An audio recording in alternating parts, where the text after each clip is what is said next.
예, 우리 할렐루야 샬롬하고 인사합니다. 할렐루야 샬롬 샬롬 샬롬 샬롬 샬롬 샬롬 샬롬. 하나님 사랑합니다. 여러분 주 안에서 사랑합니다. 예, 오늘 여기서 12장 말씀 우리 1절에서 24절까지 10절부터 24절까지는 죽인 31왕에 대한 이름들이어서 우리 함께 쭉 한 것이고, 만약에 그냥 본인이 성경 묵상 일독한다고 읽어가는 상황이면 이거 제대로 읽을까 이름들이다 보니까 이런 마음도 들었습니다. 자, 심리학자 빅터 프랭클의 의미를 찾는 인간의 탐색이라는 책에 프랭클이 유대인으로서 나치 포로 수용소에 감옥 생활을 할 때 혹독한 고통으로 죄수들이 죽어가는 모습이 기록되어 있는 것을 우리가 봅니다. 프랭클이 보니 사람들이 고통으로 죽는 것보다는 희망이 보이지 않는 절망 때문에 소망을 갖지 못해서 죽어가고 있는 모습들을 보죠. 예를 들어서 하루는 형제 여러분 저 조그만 창이 보이지 않습니까? 라고 이야기를 시작을 합니다. 한 죄수가 신경질적으로 대답을 하죠. 창 넘어봐야 회색 담벼락밖에 뭐가 있겠어? 라고 항의를 합니다. 그 회색 담벼락 너무 푸른 하늘을 보십시오. 프랭클이 다시 이렇게 얘기하죠. 자, 우리가 항상 희망이 없고 소망이 없고 절망적인 마음이 됐을 때 사실은 우리가 사망이다. 그러니까 제가 마지막 찬양 보혈을 지나 이 찬양을 하면서 제게 감동이 왔던 것은 반드시 보혈을 지나야 하나님 품으로 갈 수 있다는 것, 여러분들 진리입니다. 깊이 생각하시고 찬양하실 때 가사에 집중하시기 바랍니다. 보혈을 지나지 않으면은 우리는 천국에 이룰 수가 없어요. 누구의 보혈? 양의 피, 소의 피가 아니죠. 예수 그리스도의 보혈의 능력으로 우리는 구원을 받았죠. 그렇기 때문에 보혈을 항상 보혈의 강을 지나가시기 바랍니다.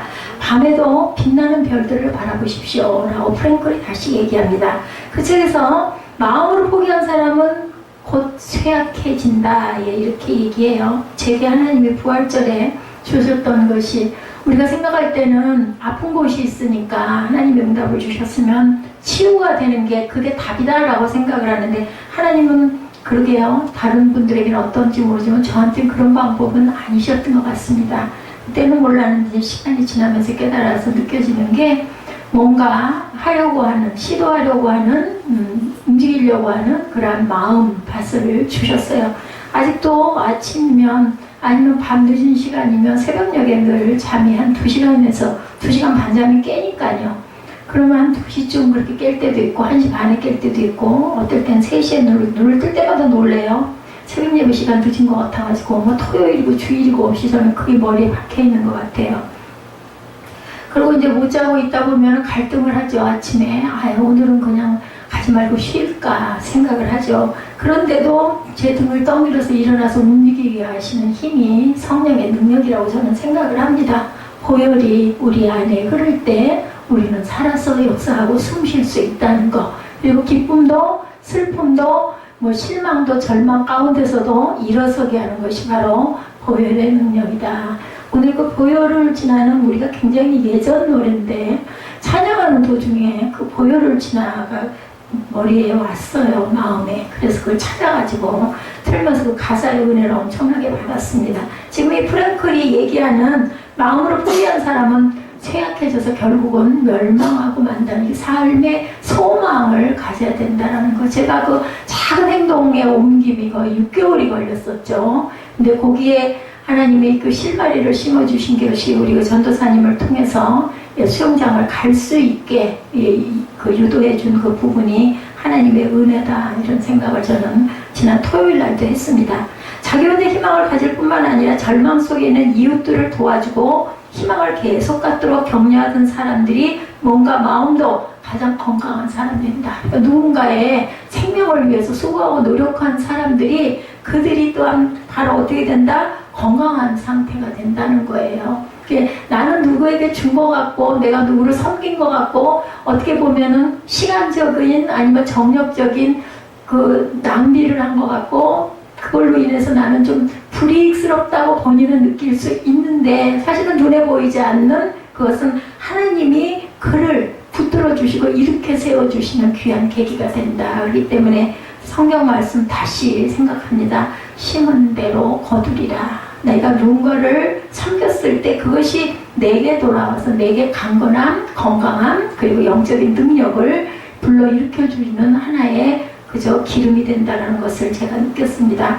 요단강 앞에서는 이스라엘 백성들의 모습이죠. 사방의 장벽밖에 보이는 게 없었어요. 그죠? 그리고 뭐만 있어요? 앞에 요단강을 건너야 할 무거운 숙제가 있었죠. 그러나 여호수아는 모세를 통해 주어진 하나님의 약속의 말씀을 붙들었다. 그래서 제가 항상 여러분들 기도 읽을 때는 여러분들이 써주신 성구를 제가 항상 앞에 읽습니다.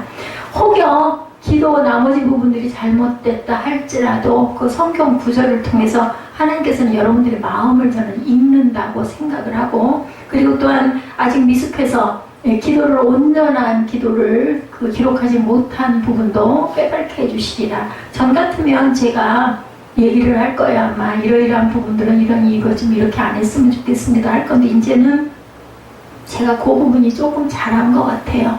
본인이 깨달아 아는 것도 잘하는 거죠. 자라가는 과정이라고 생각을 합니다. 요단강 넘어 여리고산 넘어 축복의 땅 가나안을 바라보게 하죠. 약속의 말씀을 붙들다 보니까 그 결과 이스라엘은 가나안 땅을 결국 차지한다. 성경을 잘 모르는 사람들은 12지파에게 땅들을 다 분배해 줬다라고 생각을 하지만 준 게 뭘로 줬어요? 말씀으로만 주셨어요. 직접 가서 점령한 건 누가? 각자 분배받은 그 12지파 각각 사람들이 그 땅을 위해서 거기에 가서 거기에 주거하고 있던 사람들과 싸워서 성을 빼앗아야 할 중차대한 임무, 그것이 바로 우리 인생 삶 속에서 우리 각각에 주어진 하나님이 주신 소명이라는 겁니다. 12지파가 자기의 땅을 차지하게 해주시고, 하나님께서 너는 그 땅을, 너는 이 땅을 하고 주셨던 것은 그냥 말씀으로만 주셨지, 그걸 다 비워놓고 거기 들어가 살아라 라고 주신 게 아니라는 것. 그게 우리 인생이 살아가야 할 하나의 숙제라는 것. 여호수아 11장 23절에 그 땅의 전쟁이 그쳤더라. 예, 우리 지난 시간이죠. 사실상 가나안 정복 전쟁이 끝났음을 그렇게 해서 말씀하죠. 예, 11장 23절에 보면은 그 말씀을 하고 있습니다. 오늘은 12장 말씀이었죠. 23절에 이와 같이 여호수아가 여호와께서 모세에게 말씀하신 대로 그 온 땅을 점령하여 이스라엘 지파의 구분에 따라 기업으로 주매 그 땅의 전쟁이 그쳤더라. 그리고 오늘 12장은 지금까지 가나안 정복사에 대한 요약을 하고 있습니다. 1절부터 6절까지는 요단강을 건너기 전에 가나안 땅에 들어오기 전에 모세가 정복한 요단 동편 지역의 범위, 그리고 왕의 이름이 서술되어 있고, 7절에서 24절까지는 가나안 땅에 들어간 여호수아가 정복한 요단 서편 지역의 범위와 왕의 이름들이 기록되어 있는 걸 우리가 한 번씩 읽었습니다. 이와 같이 하나님은 이스라엘의 모든 싸움에 개입하셔서 승리하도록 도와주신다. 근데 어떤 사람이요? 보혈을 지난 사람들. 보혈을 지난 사람들은 하나님의 말씀을 믿고 의지하고 인정하고 환영하고 모셔드리는 사람이에요. 그게 그냥 하나의 성경 책에 있는 그런 말씀 구절이지 이렇게 생각하면은 보혈을 지난 게 아니에요. 여러분들, 보혈을 지났다라는 것은 그 말씀을 믿고 시인하고 그 말씀에 소망을 두고 눈으로 바라보고 원하고 기도하는 사람들에게 하나님께서는 보혈을 지난 그러한 그 땅으로 들어갈 수 있는 하나님이 귀한 은총을 값없이 주셨다는 것을 믿으시기 바랍니다. 이와 같이 하나님은 이스라엘의 모든 싸움에 개입하셔서 승리하도록 했다. 근데 내가 그 싸움에 하나님이 계신지 아니 계신지는 각자의 믿음 안에서 그것을 믿고 의식할 수 있는지 아닌지, 그것은 우리가 그래서 눈을 떠야 된다, 귀가 열려야 된다는 그런 말씀이 바로 영적인 말씀이죠. 이제 가나안에서 안식과 축복을 누리게 됐어요, 이 사람들은. 그런데 하나님께서 다시 가나안 정복사를 언급하고 있는 이유는 뭘까? 그것을 살펴봄으로 인해서 우리가 이 시간에 귀한 하나님의 은혜를 깨달으시기 바랍니다. 왜 가나안 정복사를 다시 일목요연하게 이렇게 기록을 또 하셨을까? 첫 번째, 왜 다시 가나안 정복사를 일목요연하게 기록하고 있을까 봅니다. 12장에는 이스라엘에 의해서 패망한 나라들과 왕들의 이름 31나라의 왕이라고 그랬죠? 기록되어 있는데 1절에서 6절까지 아까 말씀드린 대로 요단강을 건너기 전에 요단 동편에서 아모리의 왕 시온과 바산의 왕 오기 이스라엘에게 패하고 그 땅은 이스라엘의 루벤 지파와 갓 지파와 므낫세 반 지파가 차지하게 되었다라고 증거하죠. 민수기 21장 21절에서 35절에 기록되어 있습니다. 그리고 7절에서 24절까지는 요단강을 건넌 후에 여호수아와 이스라엘 백성들이 정복한 가나안 남쪽 지역의 16명과 북부 지역의 15명 포함 31명의 왕에 대해서 기록하고 있습니다. 그리고 그 땅은 이스라엘의 각 지파들에게 분배가 되죠. 왜 지난 사건들을 이렇게 다시 또 기록을 했을까? 이죠. 이스라엘이 가나안을 정복할 당시 가나안의 문화가 엄청나게 뛰어났어요. 참 놀라워요. 그쪽 그 문화를 보면 도로와 성읍들이 정비되어 있었고 뛰어난 건축 기술로 가옥들도 엄청나게 잘 지어 있었고 배수 시설 또한 발달되어 있었고 성서 고고학자들의 연구에 의하면 벌써 그때 수세식 화장실을 사용했다라고 나타나 있습니다. 예, 2000년 그 이전 얘기죠. 금운동 세공기술이 발달하여 주변 국가들과요 활발한 무역을 하고 있었어요. 그렇기 때문에 하나님께서 모세에게 당부하는 말이 가나안 땅에 들어가거든 그들의 풍속을 쫓지 말라고 계속 힘진 당부를 하셨다. 그러나 이스라엘 백성들이 그들의 풍속에 따라가는 것은 그들이 문화적으로 훨씬 앞서 있었기 때문이죠. 그게 굉장히 우리 예전에 60년 그 이전에 보면은 정말 시골은 열악하고 서울로 올라오면 조금 나아져서 뭐 전기불도 있고 시골은 뭐 호롱불이 있고 그저 난폭불 그 제가 지금도 기억을 합니다. 이렇게 둥그런 등이 있어가지고 거기다가 기름 그러니 얼마나 아주 별천지 같잖아요. 불빛을 보면 지금 뭐 전기 당연히 있으려니 하지만 그랬던 것처럼 아마 이스라엘 백성들도 가나안에 들어보니까 문화가 너무너무 달랐던 거예요. 그러니까 그 사람들을 흠모하고 따라가려고 할 수밖에 없었는데 하나님 뭐라고 그러셨어요? 쫓지 말라고 그러셨어요. 우리가 생각해보면 정말 이해가 안 가. 왜 이 아름다운 이 문화를 이거를 본받아 가지 말라고 할까? 그러니까 하나님의 뜻은 내 뜻은 네 뜻보다 높다라는 말씀이 바로 이런 것에 있었죠. 그 가나안의 문화에 들어가는 건 괜찮은데 문화 속에 들어가다 보면 그야말로 그냥 빨려 들어가가지고 거기에 우상을 그들이 우상이 돼버리기 때문에 그렇게 되다 보면 하나님을 잃어버리기 때문에 그들을 쫓지 말라고 말씀을 한 거죠. 성령의 능력을 따라가야 되는데 우리는 눈에 보이는 것을 현혹되어 따라갈 때가 너무나 많다. 더욱이 군사력은 최강이라고 할 만큼 강했다. 그러니 무기는 또 오죽이나 발달했겠습니까? 그렇게 견고하고 강하던 성읍들이 그런데도 불구하고 이스라엘의 손에 의해서 무너져 버립니다. 그 강하던 군사력도 이스라엘의 오합지졸에게 떨어져 나가요. 왜? 하나님께서 싸우셨기 때문이죠. 마하나임의 하나님입니다. 그 화려한 명성과 문명의 축복도 하루아침에 무너지고 애굽의 노예들에게 빼앗기는 비운에 처하고 맙니다. 누가 이런 일을 예상을 못하죠. 우리가 어떻게 예상을 했겠어요. 근데 이제 수십 년이 지나고 100년이 지나고 200년이 지나가다 보면은 문화의 그 역사의 자취를 보면서 이런 일이 이렇게 일어났구나. 제가 이제 지금 좀 더 깊이 느끼는 거는 뭐 전에는 그런 거 별로 생각 안 했어요. 6.25 전쟁이 있었지. 6월달이 되면 현충일이 이렇지. 예전에는 쉬는 날 휴일 그죠? 너무 반가웠죠. 근데 이제는 그런 생각이 들질 않고 정말로 6월달은 우리나라가 삼켜질 뻔했던 6.25 전쟁 그리고 정말 호국 영령들이 없었다면 아니면 유엔의 그 많은 그죠? 근데 이 땅을 뭐 알았겠어요? 파견되어 왔던 그 용사들의 그 피 흘림 그것으로 인해서 이 땅이 지켜졌는데 그 위에는 역사의 주권자이신 하나님이 계셨기 때문에 이 땅을 지키셨구나. 하나님은 꼭 사람을 사용하신다는 것. 어떤 상황에서도 하나님을 통해서 하나님은 사람을 통해서 역사하신다는 것을 제가 바라보게 됩니다.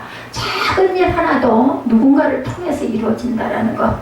이 세상은 우연히 저절로 자연적으로 되어지는 것이 절대 아니라 우주와 자연과 인간의 역사를 진행하고 계신 하나님의 손안에 있다는 것. 바로 하나님이시죠. 천지를 창조하시고 모든 우주의 역사를 친히 주관하시는 역사의 주이신 하나님께서 오늘 우리의 역사를 진행하고 계시고 이 나라의 민족을 세우셨다는 것. 역사가 토인비가 지구상에 60억의 인구가 있지만 세계를 이끌고 가는 사람은 소수에 불과하다. 그 소수를 창조적 소수라고 이렇게 표현했다고 합니다. 그러나 그 창조적 소수를 움직이시는 분은 바로 하나님이신데 참 안타까운 거 지난 주일에도 제가 그거 영상 잠깐 보면서 얘기를 했지만 그 박진영 같은 사람 그 위에 누군가의 힘이 있다라고 하는 것까지는 느꼈는데 그것이 창조주 하나님이라는 고백을 하지 않고 그냥 기념파다 이렇게 내가 그 신과 나는 교통을 한다 이렇게 한 부분이 이단인데 너무나 안타까워요. 많은 주변에 많은 믿는 분들도 굉장히 많을 거고 교회 주변에 목사님들도 많으실 텐데 어떻게 그분이 좀 깨질 수는 없을까. 그러다 아주 귀한 예, 하나님의 일을 할 수도 있는 그러한 인물이기도 한데, 예, 그런 쪽으로 영향력이 많죠. 그게 참 안타까웠습니다. 이 세상은 인간이 다스리는 게 아니에요. 우리가 볼 때는 누군가 유명하고 훌륭한 사람들이, 그죠? 군사적으로나 정치적으로나 있어서 그 사람들의 힘에 의해서 이 나라가 이끌려가는 것 같지만 절대로 그렇지 않다라는 건 여러분들께 다 아시기 바랍니다. 보혈을 지나셔야 돼요. 그 보혈에 피감을 지나지 않으면은 절대로 깨닫지도 못하고, 그리고 천국 백성이 될 수가 없다. 오직 살아계시며 참되신 하나님이죠. 다윗이 고백하죠. 강하게 하심과 크게 하심이 그 손안에 있는 만유의 주자가 되시는 야훼 하나님이 천지를 주관하고 계신다. 가나안의 화려한 문화와 강한 군사력도 하나님께서 접으시니 끝이 나고 말죠. 그걸 누가 알았겠습니까? 알렉산더 대왕이 그 젊은 나이에, 그죠? 감기로 죽을 줄 누가 알았겠어요? 그 대왕이라고 했는데 그 왕은 알았겠냐는 거죠. 제가 이 나이에 이렇게 될 줄 누가 알았겠어요? 절대로 알 수가 없었던 거죠. 이런 일이 있으리라고는 상상을 못했습니다. 이스라엘은 애국의 노예 오합지졸들이었지만 하나님이 붙잡으시니까 가나안을 정복하고 그 땅에 새 주인이 되었다. 하나님이 역사하셨다. 이것이 이스라엘의 축복이 되었다는 거죠. 이 세상에는 2만 3천여 개의 종족과 200개가 넘는 나라들이 존재합니다. 근데 그 수많은 나라 중에 복음이 전해지고 하나님을 주인으로 섬기는 민족은 세계 열방에서 엄청난 복을 받은, 예, 특히 대한민국은, 예, 하나님 예수님이 들어오심으로 인해서, 예수가 들어옴으로 인해서 이런 큰 축복과 눈부신 발전을 하게 되죠. 선교사들을 통해서.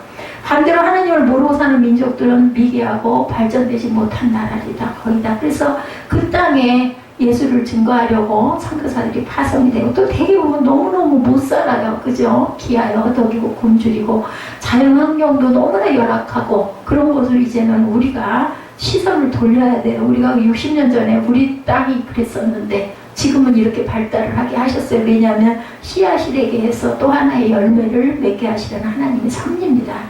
그런데도 감사하게도 수많은 나라와 민족 중에 하나님께서 우리나라를 역사 속에서 사라지지 않게 하시는 하나님의 귀한 뜻이 있다라는 거죠. 복음을 주십니다. 그리고 하나님을 섬기는 민족이 되게 해주심으로 귀한 교량의 역할을 하게 하시는 하나님. 시편 33편 12절에 야훼를 자기 하나님을 삼은 나라 곧 하나님의 기업으로 빼신바된 백성은 복이 있도다라고 말씀을 합니다. 야훼로 자기 하나님을 삼은 나라, 하나님의 기업으로 빼신바된 백성, 대한민국이죠. 복이 있습니다. 야훼로 자기 하나님을 섬기는 민족과 개인은 반드시 복을 받게 되어 있다. 예, 이거 오른쪽 그쪽에 앉으신 자리에서 왼쪽 보면은, 예, 말씀들이 걸려있죠. 제가 은혜를 받은 말씀들을 이번에 찾아다가 걸어놨습니다. 가끔 보시고 은혜를 느끼시기 바랍니다. 그러니 가장 열심히 기도하고 열심히 예배드리고 열심히 선교하는 이 나라가 하나님이 사랑해 주시지 않을 수가 없죠. 왜 복을 주시지 않을까? 역사의 비밀이 있죠. 역사의 주는 누구라고요? 하나님이신데 이 역사관이 바로 되어져야만 그 나라 그 백성이 그 가정이 복을 받는다. 예수를 온전하게 알고 예수의 보혈의 피 흘림을 알고 그 피 흘림에 우리가 잠길 줄 아는, 그것을 원하는, 그래서 성령은 어떤 분이라고요? 인격이 있는 분이기 때문에 우리가 환영하고 모셔드리고 인정하지 않으면 성령이 나를 찾아오지 않으신다라는 것을 절대 잊지 마셔야 됩니다. 고백하시기 바랍니다. 중요한 문제 아니면은 누군가가 정말 아픔 가운데 고통 가운데 있을 때 하나님께 온전하게 기도하고, 그리고 하나님께 예물 드리세요. 여러분들, 아유 내가 11조가 얼마고 내가 그 주일원금이 얼마인데, 근데요 우리가 특별한 일이 있을 때는 그 지난주에 저한테 하나님께서 감동으로 그 감동을 주셨습니다. 뭐 그게 금액이 꼭 많아서가 아니죠. 특별하게 내가 기도 제목이 있을 때 정말 이거는 꼭 이루어져야 할 것인데, 내 일상에 늘 기도하고 내가 늘 주일을 하면서 예배드리고 말씀으로 고백을 하지만 특별한 상황이 있을 때는 그냥 빈손으로 하나님께만 기도하지 마시고 하나님께 예물을 드리시기 바랍니다. 그것을 하나님 기뻐하신다. 왜냐하면 믿음이기 때문이거든요. 그것을 신는 여러분 되시기 바랍니다. 하나님으로 저와 여러분의 인생이 주인이 되게 해야 되겠죠? 여러분의 가정과 자녀들의 주관자가 되고, 그리고 또한 직장이나 사업의 오너가 되는 분을 누구로 모시고 섬기시기 바랍니다. 지금은 여러분들 잘 모르실지 모르겠지만 한 10년, 20년 정도가 지난 후에 오늘은 아마 기억하실 거예요. 그리고 하나님의 섭리가 거기에 있었구나라는 것을 기억하게 될 건데, 그것을 빨리 깨달을수록 하나님의 은총이, 축복이 함께 하신다라는 것. 나의 나됨이 하나님의 은혜라고 바울이 고백합니다. 왜? 그걸 깨달았기 때문이죠. 저는 하루하루가 너무너무 귀해요. 아무 특별한 일 일어나는 일 없습니다. 뭔가가 잘 안 돼가지고 혼자 낑낑거리고 고생하고, 또 고통스러운 부위가 더 힘들어가지고 제대로 허리를 펴지를 못하고 왔다 갔다 하면서도 그날 하루가 왜 그렇게 귀하고 감사한지 모르겠어요. 이게 좀 10년 전에 있었으면 얼마나 좋았을까. 그죠? 후회해도 때는 늦었어요. 근데 지금부터라도 더욱더 귀하게 여기고 오늘 하루가 마지막 날이다라고 생각을 하고, 되도록이면 많이 웃고 많이 기뻐하고 많이 감사하고, 그죠? 많은 것들을 아름답게 바라보는 그러한 눈과 귀와 가슴을 지니시기를 주님의 이름으로 축복합니다. 어떻게 메뚜기 같은 이스라엘이 안압자손 대장부의 가나안 땅을 도대체 어떻게 정복할 수가 있을까? 기적이죠. 그게 바로 기적입니다. 역사의 주관자 되시는 하나님이 이스라엘에게 그 땅을 뭐 했기 때문에? 붙여주셨기 때문이다. 오늘 본문 말씀이 바로 하나님이 붙여주신 그 땅과 왕들을 열거한 내용입니다. 근간에 매일경제신문에 한국경제 4대 샌드위치의 직면, 이런 기사가 실려 있었던 적이 있었는데, 샌드위치 한국경제진단과 해법 세미나에서 원호하사시 노무라 종합연구소 서울지점장은 최근 한국경제가 기술장벽, 이익장벽, 시장지배, 첨단산업이라는 4가지 샌드위치에 끼어 있다라고 지적을 했다고 합니다. 저는 이런 쪽의 것들을 잘 알지 못하지만 어쨌든 샌드위치는 알잖아요. 사이에 끼어 있다는 거예요. 기술장벽이라는 것은 선진국의 상위 기업의 기술력을 따라잡지 못하고 그 하위 기업의 가격 경쟁력에 추격당하는 기술 장벽에 끼어 있다. 그 사례로 한국 자동차 부품 소재 업체들을 제시하고 있었습니다. 글로벌 경쟁에서 우위를 점하기 위해서 기술 차별화 전략이 요구된다고 충고를 했다고 합니다. 자, 우리가 경제 전문가가 아니지만 우리 경제가 전망이 밝다고 한 적은 없었어요. 그런데도 한국 교회가 역사의 주관자는 하나님이시라는 사실을 인식하고 하나님의 선택된 나라와 국민으로 하나님 앞에 바로 선다면, 그죠? IMF 때 이 나라가 완전히 붕괴될 것이라고 저는 지금도 또렷하게 기억이 납니다. 절대로 IMF 극복 못한다고 그랬어요. 근데 일어서 하셨죠. 그것은 그 힘이 대한민국이 대단한 지혜가 있고 힘이 있어서가 아니라 하나님이 붙드셨기 때문이고, 그래도 한국 교회들이 기도하고 있기 때문이다. 5만 개의 교회가 있습니다. 한국에는 크고 작은 교회들이. 욥기 8장 5절에 정직하게 행하고 부지런히 기도하면, 그죠? 이렇게 말씀합니다. 우리 대한민국이 4대 샌드위치에 끼어있다 할지라도 반드시 하나님께서 세계 속의 대한민국으로 세워져 주시고 세워집니다. 중요한 것, 여러분들, 제가 그런 경향이 많아요. 미리 염려하는 거, 미리 걱정하는 거, 미리 포기하는 거. 이건 안 될 거야, 이런 생각 절대 하지 마시기 바랍니다. 다만 뭐만? 기도와 간구로 너희 구할 것을 하나님께 감사함으로 아뢰시기 바랍니다. 아뢰기는 해야 돼요. 하나님이 아시는데 그걸 특별히 아뢰을 거 아니요. 아뢰시긴 해야 되는데 절대로 그걸로 인해 두려워하거나 놀라거나 겁내거나 도망가거나 미리 절망은 절대 하지 마십시오. 그건 사탄입니다. 나는 이렇게 될 거야. 지금 희망이 안 보이잖아. 내가 몸이 이 지경인데 내가 뭘 살겠어. 이런 마음은 절대로 가져서는 안 돼. 그런 마음이 올 때는 이거는 무조건 사탄이다. 아니, 땅에서 그게 살아서 건강하고 너무너무 좋고가 아니라 할지라도 내가 살아있으면 하나님의 뜻이 있다라는 것을 절대로 잊어버리지 마시고, 나 하나가 먹고 사는 게 중요한 게 아니라 내가 하고 가야 할 일, 내가 끼쳐야 할 주변에 내 가족, 내 이웃이 분명히 있기 때문에 나는 살아있어야 할 그런 소명이 있다라고 당당하게 그렇게 살아 일어나시기 바랍니다. 그랬을 때 하나님께서 세상에 줄 수 없는 그런 평안을 주신다고 말씀하죠. 우리들 찬양하듯이. 다시 말씀드립니다. 여호수아가 가나안 정복사를 이렇게 기록하고 있는 이유는 이스라엘이 전쟁에서 승리해서 이렇게 정복한 것은 역사의 주관자가 하나님이라는 사실을 밝히기 위해서 기록을 했다라는 것을 잊지 마시라는 거죠. 다시 본문 봅니다. 여호수아가 가나안 정복사를 기록하면서 두 부분으로 나누어서 기록합니다. 모세가 정복한 성읍, 그리고 여호수아가 정복한 성읍, 이렇게 나누어 기록한 이유는 두 번째, 모세와 여호수아가 정복한 선후 그 성읍을 나누어 기록한 이유는 6절 7절이죠. 뭐라고 얘기했어요? 12장 6절 7절 봅니다. 여호와의 종 모세가 이스라엘 자손이 그들을 치고 여호와의 종 모세가 그 땅을 루벤 사람과 갓 사람과 므낫세 반지파에게 기업으로 주었더라. 그리고 7절에 여호수아와 이스라엘 자손이 요단 이편 서쪽 레바논 골짜기 바알갓에서부터 세일로 올라가는 곳 한락산까지 쳐서 멸한 그 땅의 왕들은 이러하니라. 그게 이제부터 8절부터 쭉 23절 4절까지 이런 31왕인 거예요. 그죠? 한쪽은 저 모세가 얘기한 그 부분 6절에 나오죠. 예, 그래서 루벤 사람, 갓 사람, 므낫세 반지파에게 기업을 줬어요. 그리고 나머지 부분에 요단 이편 서쪽 레바논 골짜기에서부터 지금 여기 쭉 연로되어 있는 31왕에게 여호수아가 그 얘기한 대로 그렇게 이루어졌다는 것을 얘기하고 있습니다. 그것은 정복의 의미가 다르다라는 것을 의미하고 있습니다. 첫 번째 시대적 구분으로 봅니다. 역사가들이 역사를 기록할 때 시간적으로 구분을 하면서 100년, 200년 또는 19세기, 20세기 이렇게 구분을 하죠. 시간적으로 구분을 할지라도 역사적 의미가 있는 시간을 구분합니다. 마찬가지로 모세 시대와 여호수아 시대로 구분한 것은 신앙적인 교훈이 담겨있기 때문에 여러분들 성경을 좀 아셔야 돼요. 성경을 아셔야 하나님의 역사가 발자취가 보여요. 아, 그래서 그렇구나. 그리고 연결고리들이 연결되어 있음이 다 보이게 됩니다. 그래서 성경을 열심히 읽어야 되고, 그리고 깨달아 알기 위해서 성경 강해도 들을 줄 알아야 됩니다.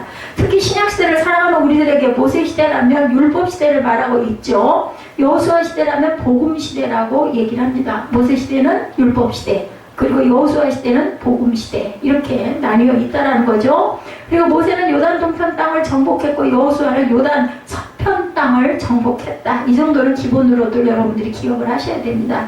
본래 요단 동편 땅은 하나님의 언약의 땅이 아니었습니다. 단지 이스라엘이 통과하는 것을 거부하다가 그들이 망했어요. 그리고 덤으로 이스라엘이 얻은 땅이에요. 동편 땅은 못 가게 하죠. 그래가지고 결국은 그들이 멸망을 함으로 인해서 덤으로 개평이라고 그러죠. 얻었어요.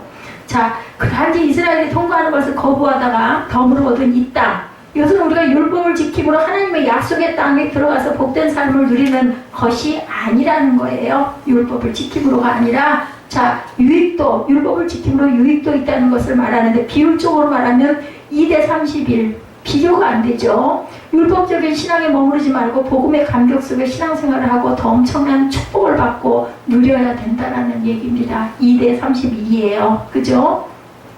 두 번째, 신앙의 교훈적 구분 1절에서 6절까지 모세를 통해서 아모리 왕 시온과 바산의 왕 옥을 죽이고 요단 동편 땅을 점령한 사건은 가나안 정복을 위한 보다 문 열린 오픈 게임이라고 할 수 있다는 거죠. 그게 어디서 증명되었느냐 하면 여호수아 2장 10절에 이스라엘 정탐꾼에게 누가 있었어요? 기생 라합의 말을 하죠. 자, 이는 너희가 애굽에서 나올 때 여호와께서 너희 앞에 홍해물을 마르게 하신 일과 너희가 요단 저편에 있는 아모리 사람의 두 왕 시온과 옥에게 행한 일, 곧 그들을 전멸시킨 일을 우리가 들었습니다. 라합 이렇게 고백을 합니다.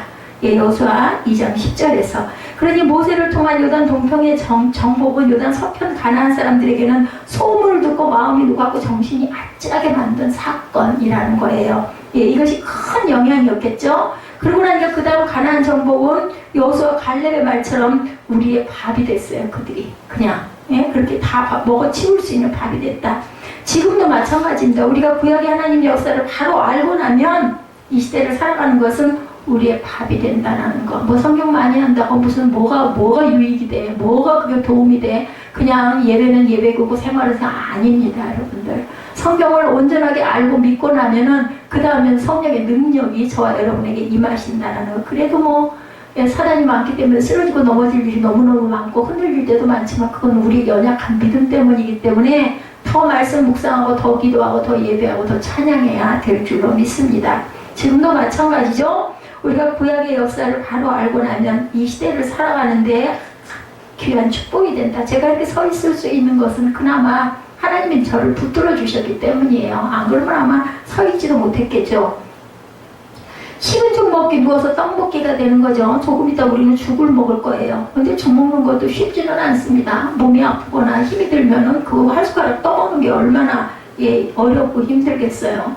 예, 얼핏 요즘에 우리가 너무 찬 음식만 많이 먹다 보니까 이제 날 더워지니까 한여름에는 못 먹더라도 이제 좀 할만할 때 따끈따끈한 죽을 한 끼 먹어야 되겠다라는 마음이 들어서 제가 벼랑간에 죽을 만들었습니다.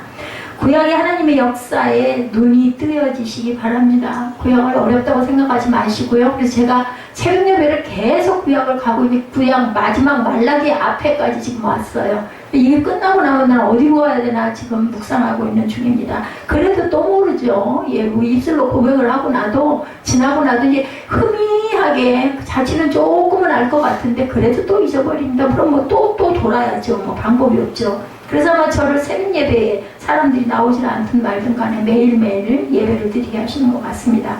구원받은 복음의 감격으로 여러분들 나아가시는데 내 인생 여정 반드시 찬양도 있죠. 내 여정, 내 인생 여정 끝날 때 이 찬양이 생각이 납니다. 오늘 가나안 정복사를 보면서 왜 이렇게 상세하게 정복한 성읍들과 왕들의 이름을 구체적으로 뭐 그 이름 뭐 기억이 나겠습니까? 우리가 읽어봐요. 그냥 그것만 아시면 돼요. 여호수아 12장에는 31의 왕과 그리고 동편에 그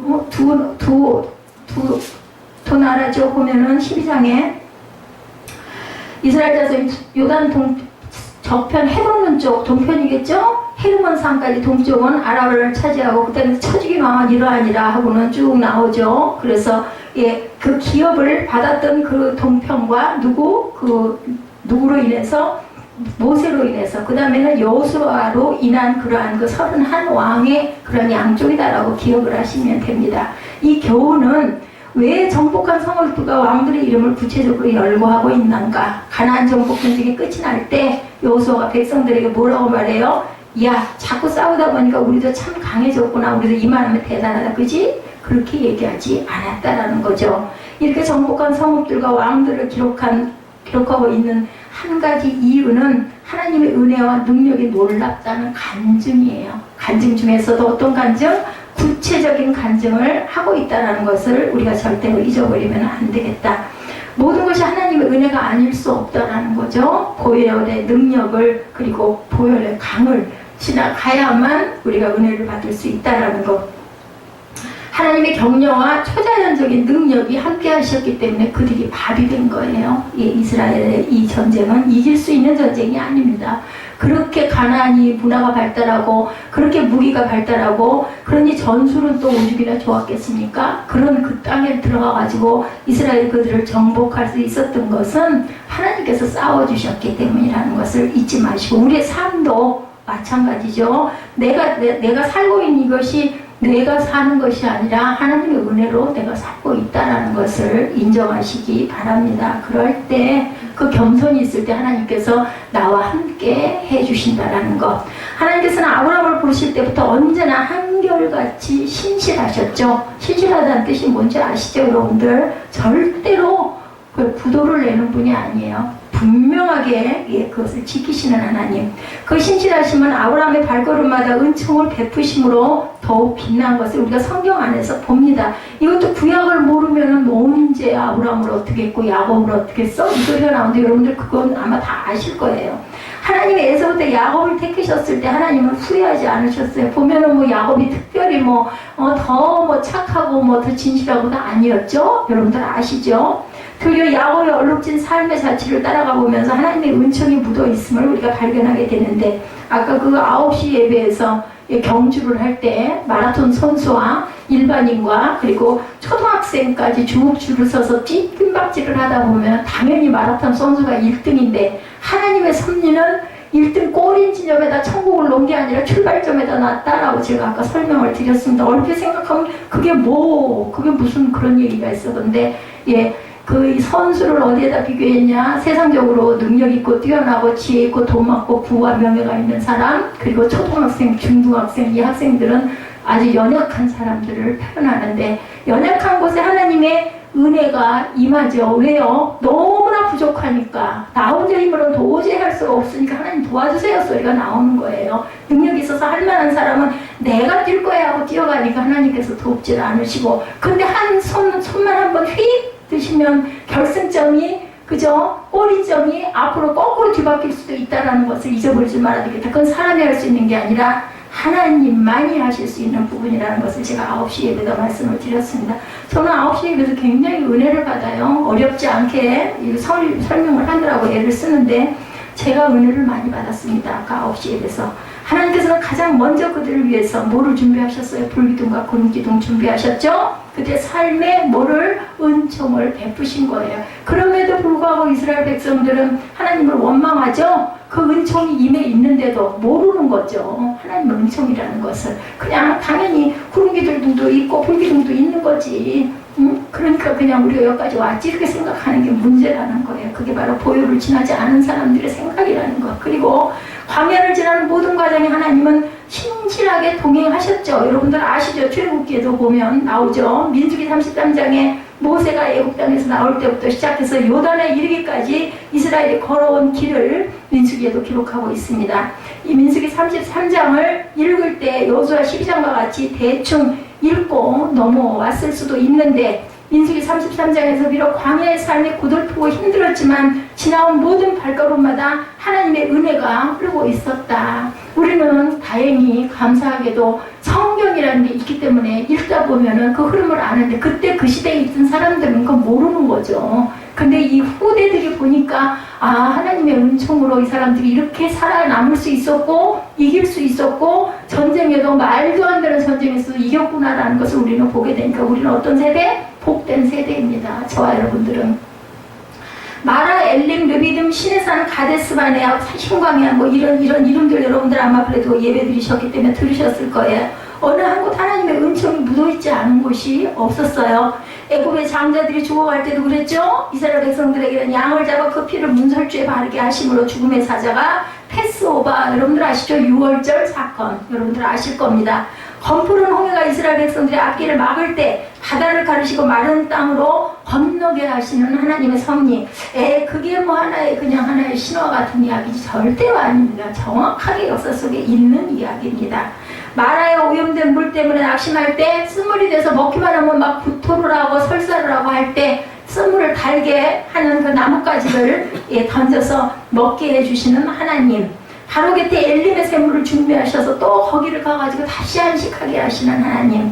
그 모르죠? 바로 옆에 종려나무 숲이 있고 물 웅덩이가 그렇게 있는데도 불구하고 마라의 쓴물 앞에서 울고 불고 죽네 사네 그 물을 먹고는 막 고통을 겪어요. 그게 바로 저와 여러분의 인생이라는 거. 한치 앞을 모릅니다. 죽고 사는 거 제가 그 얘기합니다. 죽고 사는 건 내가 아무리 가고 싶어도 아무리 땅에 있고 싶어도 내 마음대로는 절대 될 수 없다. 의학이 발달됐기 때문에 그나마 조금 생명이 연장되는 사람들도 있기는 있습니다만 그것도 하나님의 손 안에 있는 거죠. 언젠가는 10년 연장해도 그 이후에는 뭐 어떡할 건데요. 뭐 100년을 갔다 하는데 그 이후에는 어떻게 할 건데요. 결국은 갈 수밖에 없는 거다. 의학도 하나님의 손 안에 있다는 것을 잊지 마시기 바랍니다. 하늘로부터 만나를 내려주셔서 광야에서 굶주리지 않게 하시죠. 목말이 극심할 때 반석에서 샘물이 터져 나오기도 합니다. 민수기 33장에서 모세는 요단까지 길은 멀고 험한 길이었지만 돌이켜보면 자신들이 걸어온 길마다 하나님의 은혜가 머물러 있었다는 것을 간증하고 있는 것을 우리가 볼 수가 있습니다. 그래서 지난 광야의 여정을 상세히 기록하고 있습니다. 여호수아가 가나안의 31명의 왕과 그들의 성읍을 정복하게 된 사실을 이렇게 상세하게 하나도 빼놓지 않고 기록하고 있는 이유도 여기 있다. 9절에 하나는 여리고 왕이요 하나는 베델 곁에 아이 왕이요 10절에 하나는 예루살렘 왕이요 하나는 헤브론 왕이요 하나는 야르무드 왕이라. 모세가 죽은 후 여호수아가 이스라엘의 새로운 지도자가 될 때부터 지금까지 자신이 걸어온 모든 삶의 자리마다 묻어있는 하나님의 은혜와 사랑을 여호수아가 발견해서 기록한 거라는 거예요. 여호수아는 누가 썼어요? 여호수아서는 여호수아가 썼습니다. 여기까지 도우신 하나님의 은혜를 깊이 새기려 한 거죠. 요단강 도하, 여리고 점령, 아이성 정복, 남부지역 정복, 기드온 골짜기 북부 연합권 하솔왕 야빈과의 싸움, 어느 한 곳도 하나님의 은총이 묻어있지 아니한 곳, 내가 점령한 곳은 한 군데도 없다라는 고백을 한 거라는 거죠. 복음성가 중에 아까 제가 말씀드렸던 내 일생 여정 끝내요. 강 건너 언덕 이를 때 하늘문 향해 말하리 예수 인도하셨네. 매일 발걸음마다 예수 인도하셨네. 나의 무거운 죄짐을 모두 벗고 하는 말 예수 인도하셨네. 이 복음성가 가사를 쓴 사람은 뭘까요? 이 은혜를 느꼈기 때문에 이 찬양을, 이 가사를 쓸 수 있었던 거죠. 그래서 복음성가든 찬송가든 가사 내용을 정말 우리가 은혜를 받으면 찬양이 실을 수가 없어요. 설령 내가 모르는 멜로디라 할지라도 가사만 들어도 은혜가 되죠. 자, 여러분들도 이렇게 고백하시기 바랍니다. 저와 여러분의 삶의 자리에 발걸음마다 하나님의 은총이 묻어 있음을 고백하시기 바랍니다. 힘들고 어려운 것들로만 채워져 있고 하나님은 보이지 않는 것 같지만 하나님은 언제나 그 자리에서 저와 여러분의 은혜를 베풀고 계시고 또한 기다리고 계시는 하나님이라는 것, 부르기를, 찾기를 기다리시죠. 다윗은 고백하죠. 23장에 내가 사마의 음침한 골짜기로 다닐지라도 해를 두려워하지 않을 것은 주께서 나와 함께 하심이라. 주의 지팡이와 막대기가 나를 안위하십니다. 나의 평생의 주의 인자하심과 선하심이 정녕 나를 따르리니 내가 야훼 전에 영원히 거하리로다. 어느 목사님이 주보에 제목을 올리려고 아마 그 프린팅을 하시는 분이 장로님이셨던가 봐요. 교회가 아마 중대형 교회였겠죠. 그래서 이 목사님이 바빠가지고 그거를 보내면서 그냥 야훼는 나의 목자신이 땡땡땡 하고 보냈대요. 그랬더니 장로님이 전화를 하셨더래요. 목사님이 여호와는 나의 목자신이 땡땡땡 했는데 그 다음은 어떻게 돼요? 그렇게 물어보니까 이 양반이 바쁜 나머지 그냥 그거면 하지 않겠습니까? 라고 얘기를 했더니 장로님이 제목을 야훼는 나의 목자시니 그거면 다 되지 않겠습니까? 제목을 이렇게 올려가지고 목사님이 주일날 예배다 올라가가지고 주보를 보고는 깜짝 놀랐다고 그래. 이거 도대체 어떻게 할 것인가. 그리고 찬양을 부르면서 마음의 감동이 오기를 그거면 다 되지. 그래서 제목을 그냥 그렇게 해서 은혜를 나눴다라는 그런 이야기가 있습니다. 야훼는 나의 목자시니 그거면 충분하죠. 그죠? 그걸로 충분하다. 이렇게 우리 그 은혜가 있는 사람들에게는 그냥 어떤 말씀도 그냥 묵상하다 보면 그럼 그거면 다지. 야훼는 나의 목자인데 그 이상 뭐가 필요하겠어요. 그죠? 다윗의 인생의 발걸음마다 하나님의 은총이 묻어있는 것을 볼 수가 있죠. 야훼는 나의 목자. 뭐 그거면 다 끝나는 거. 하나님이 내 목자인데요. 그죠? 나된 것은 주님의 은혜라고 고백하며 돌아보는 인생의 발걸음마다 묻어있는 하나님의 은총을 발견함으로 인생의 행복과 기쁨이 충만하게 되기를 주님 이름으로 축복합니다. 오늘 본문 말씀은 하나님 백성 이스라엘이 남긴 승리의 흔적. 그래서 제가 오늘 제목을 하나님의 은총이라고 여러분들에게 전합니다. 여호수아와 이스라엘 백성들은 가나안 땅 전 지역에 살아계시며 참되신 하나님의 흔적을 남겼습니다. 오늘 나의 인생 여정에서 하나님이 원하시는 것은 과연 무엇이겠는가? 우리가 살아가면서 우리의 삶의 자취마다 하나님이 원하는 것은 뭘까? 우리 네 번째를 한번 봅니다. 하나님의 은총을 나타낼 수 있는 삶의 자취가 저와 여러분이 되셔야 되는데, 광야 생활 같은 고난의 여정 속에서도 가나안 정복사 같은 승리의 자취 가운데도 살아계신 하나님의 은총이 숨쉬는 하나님의 자녀들이 되시기를 주님의 이름으로 축복합니다. 깨닫게 되시기를 축복합니다. 아유, 나는 지금 이렇게 공고한 가운데 있는데 뭘 은혜야 라고 생각하지 마시고, 그래도 이렇게라도 내가 살아있을 수 있게 해주시는 은혜가 감사합니다고 감사하시기 바랍니다. 막강한 군사력으로 무장한 가나안 족속들과의 싸움에서 승승장구한 것은 기적이었어요. 지금도 보면은 그 전력이나 전쟁한 그 내용을 보면 기적으로 느껴지죠. 이스라엘 군사력으로는 도저히 감당할 수 없을 만큼 가나안 족속들의 반항은 굉장히 거셌습니다. 그러나 하나님의 능력으로 이스라엘 백성들은 가나안의 33개 부족의 왕들을 물리치는 전과를 거둡니다. 그리고 그 사실을 자랑스럽게 오늘 본문에서 사실적으로 간증하죠. 우리나라 사람들 유족비 남기는 것을 굉장히 좋아한다고 그래요. 그래서 온 나라 구석구석에 유족비들이 많죠. 뭐 연료비, 뭐 치적비, 순교비, 뭐 생가, 그죠? 뭐 세종로에 가면 또 그래서 이순신 장군도 계시고 세종대왕도 계시고 이렇게 뭔가를 남겨요, 기념으로. 심지어는 버젓이 살아있는 사람 위해서도 유족비를 남기는 그런 일들도 벌어지고 있다고 합니다. 북한의 김일성과 김정일만 나무랄 일이 아니죠. 남한에서 살아있는 대통령 생과를 복원한다고 그런 사건들도 많이 있다고 그래요. 무엇을 남기기 위해서 하는 사람들, 그죠? 호랑이는 죽어서 뭐를 남기고 가죽을 남기고, 사람은 죽어서 이름을 남긴다는 말이 있어서 그런지는 몰라도 사람들은 어디에 자기 이름 나는 것을 굉장히 좋아합니다. 그래서 명예를 구하고 돈을 구하고 권력을 찾죠. 그러나 이렇게 남긴 흔적이 별로 그렇게 결코 아름다워 보이지를 않죠. 이스라엘 백성들은 하나님의 흔적을 유산으로 물려받았어요.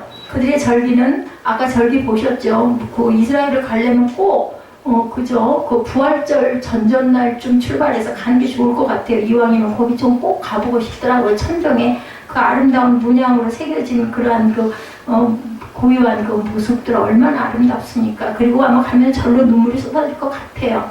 6월절은 애굽에서 그들을 구원하신 하나님의 흔적이고 17절은 가나안 땅에서 첫 번째로 거둔 곡식을 기념하는 절기이고 수정절은 광야 생활에 묻어있는 하나님의 은총의 흔적이죠. 그래서 텐트를 치고 지금 요즘도 집 밖에서 아니면 호텔 밖에서 야영을 하기도 한다고 그러죠. 에베네셀의 하나님이 여기까지 인도하셨다라는 그러한 흔적, 하나님의 능력의 흔적들이 나타나 있고 2000년이 지난 지금까지도 그 종려주의를 그렇게 열심히 지켜 그 수많은 사람들 여러분들 보셨죠? 사도 바울은 갈라디아서 6장 17절에 내가 내 몸에 예수의 흔적을 가졌노라 이렇게 고백을 합니다. 바울의 삶을 보면 예수님의 흔적이 묻어있죠. 예수님 때문에 매맞고 핍박받고 고난받은 흔적. 그래서 바울을 보면 예수님이 보인다고들 합니다. 예수님의 눈물이 보이고 예수님의 십자가가 보이고 예수님의 부활이 보이고 예수님의 재림이 보이고 바울이 있는 곳에는 구원의 역사가 일어나고 살리는 역사가 나타나고 회복의 은혜가 있었죠. 바울이라고 하는 한 사람의 삶 속에 예수님의 흔적으로 그 삶이 남아있기 때문이다. 여호수아의 가나안 정복사는 살아계신 하나님의 흔적입니다. 저와 여러분의 인생의 발걸음마다 살아계시고 참되신 하나님의 흔적으로 남게 되시기를 축원합니다. 영국 황제 루이스가 민정시찰을 위해서 시골에 갔을 때 일이라고 합니다. 물방앗간을 지나가는데 안에서 찬송 소리가 들렸다고 그래요. 황제가 방앗간 안을 들어가 보니까 초라한 방 안에 한 노인이 빵 한 조각과 물 한 컵을 앞에 놓고 감사 찬송을 하고 있었더래요.